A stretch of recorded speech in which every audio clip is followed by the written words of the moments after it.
Let's move on to the duel between my brilliant duelists Emma Webb and Dennis McShane.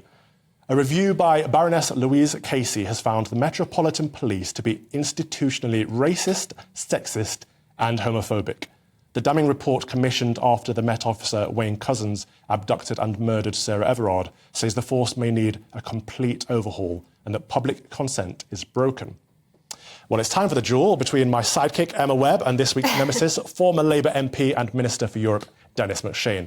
Emma, what does it mean to be institutionally racist? Well, I mean, the term has ideological baggage that comes from critical theory, this idea that, you know, something can be structurally or institutionally racist to its core.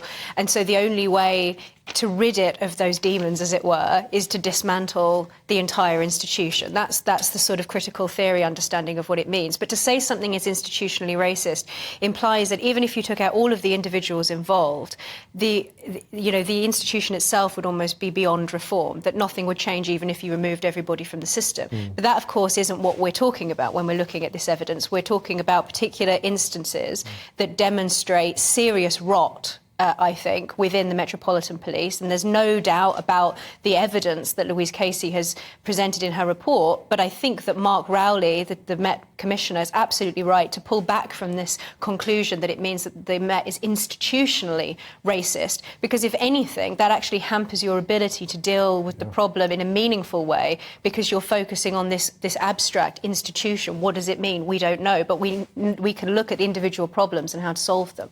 Dennis, is this a cop-out, saying it's institutionally racist and sexist? Does that prevent them fixing the problem? Cop-out, that's the right phrase, isn't it? No, not at all. Institutionally racist goes back to the Stephen Lawrence report. It's nothing to do with critical race theory. And actually, the biggest charge, I'd say, in the Louise Casey report is anti-women remarks or anti-religious remarks, putting a bacon in the shoe of a Muslim, Pakistani origin officer. So that is just ugly, kind of canting culture. I attended the vigil for the murder of Sarah Everard on Clapham Common. It was a dark night, but it was completely peaceful. Just women. I mean, I just sort of was living quite close there, coming along, holding candles, having little speeches, and the cops smashed into the big burly men, carrying away these women by force, running their vans around Clapham Common with the sirens blurring, much noise and light as possible. I mean, this was macho canteen culture at the moment when all of London was in shock and horror that a serving police officer had murdered this woman using his warrant card to get her into his evil grips. So, yes, I think, and if Mark Rowley, doesn't matter whether it is or isn't institutional racism, he is a product of the system. I know he's come back, I wish him well. He's not going to do it unless, as so often in the past, Mrs Thatcher did it to sort of all the fixed problems of trade unions in the city. You break it apart and you start again.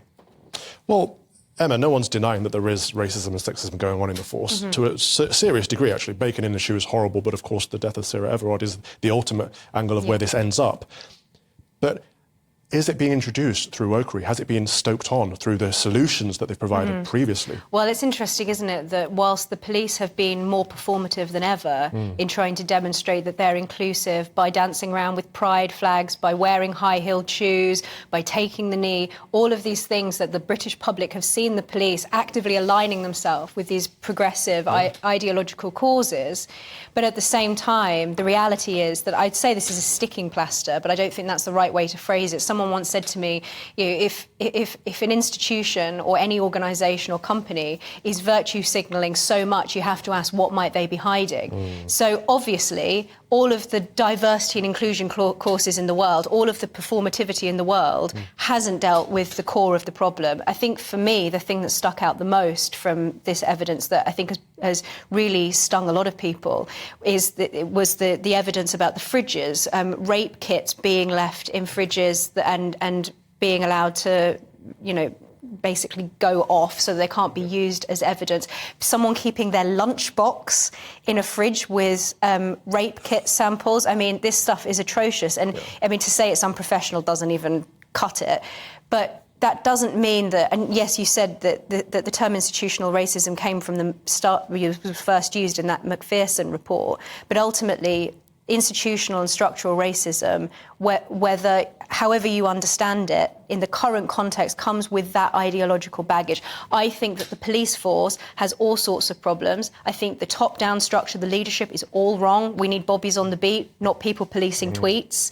I think the College of Policing has an awful lot to answer for in damaging the public's trust through the introduction of things like non-crime hate incidents, which stay on people's public record and police their things that they tweet. So there is a whole host of things that has quite rightly led to a massive decline in public trust in the police force, not just the things that have been mentioned in this review. And so this is not to in any way diminish the evidence that has actually been presented in the Casey review, but to say that the police force is therefore institutionally racist, I think is just simply not helpful. Well, I tend to agree that the moment you start using adverbs, you're beginning to lose the argument. If you add in a word that ends in ly, throw it away. As a writer, that's what I try and do. Don't always do it. They're racist, OK, misogynist, bomb out institutional. I've got no problems with that. But what are we going to do? Right.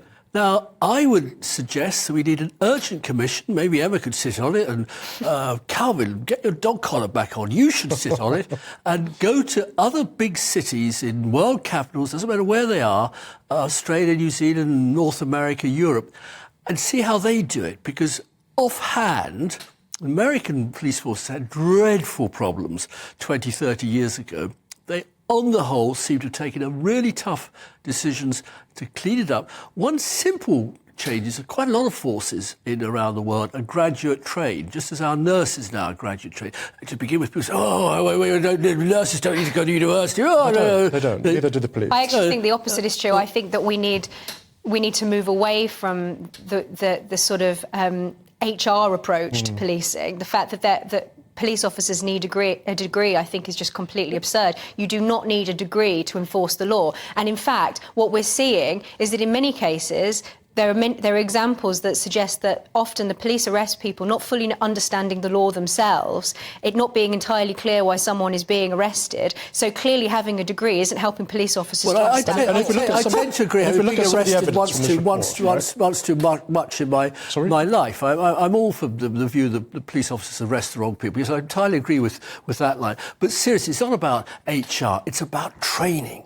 You don't need a degree for that. We don't need a degree. We need an awful lot of training. We don't, on the whole, in other professions, many of which are still male-dominated, macho, lots of old traditions, have similar stories. It seems to be unique to the English police and unique to the Metropolitan Police. I would suggest some of the training is part of the problem. So if we look at the evidence from the report, there's some snobbery in there. So one particular police officer complained that he'd have to know more than one language to go for a job that he wanted to go for. He'd be denied a job if he didn't speak more than one language. Now, to me, that's discrimination. But it suggests... Everybody's in the cabinet. They can hardly speak English. I mean, let alone a second. But surely an English police officer in an English city should not be required to speak a second language. I'd love to know. That's just... I've been arguing all my political life that, yes, we should learn to speak one or two other languages in our beloved country, to stop thinking English is the only language in the world. It's not, but it is our language, Dennis. Well, let's see what the Metropolitan Police Commissioner said. Sir Mark Rowley issued this statement via Twitter. Baroness Casey's report sparks feelings of shame and anger, but it also increases our resolve. We've let people down. I'm sorry. It must be a catalyst for police reform. Well, many thanks to my duelists, Emma Webb and Dennis McShane.